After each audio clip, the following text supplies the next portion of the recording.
বাংলাদেশের ক্রিকেটটা আমি তখন থেকে ফলো করি যেদিন থেকে আমি সাকিব আল হাসানের খেলা দেখি।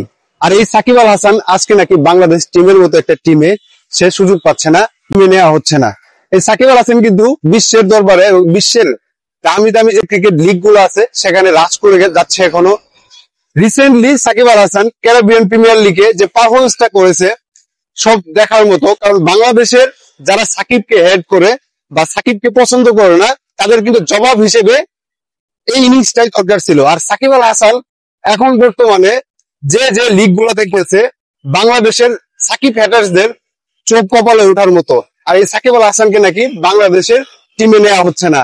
আমি মাঝে মধ্যে অবাকই হয়ে যাই এই সাকিব আল হাসান যখন এত ভালো পারফরমেন্স করে এবং এত ভালো দিক নির্দেশনা দিয়ে যায় বাংলাদেশি ক্রিকেটারদের।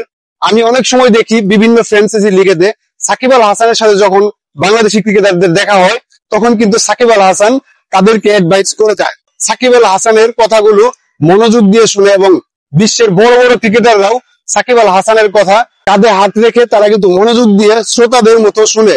আর বাংলাদেশের মানুষ এই সাকিব আল হাসানকে চিনল না, বাংলাদেশের মানুষ এই সাকিব আল হাসানকে মূল্য দিতে জানলো না। আমরা সাকিব আল হাসানের মঙ্গল কামনা করে তার ক্রিকেট যাত্রা যেন আরো লম্বা হয়। সাকিব আমাদের বাংলার সন্তান, বাংলার গর্ব। বিশ্বের বুকে এই সাকিব আল হাসান বাংলাদেশের যে নাম আছে সেটি উজ্জ্বল করেছে।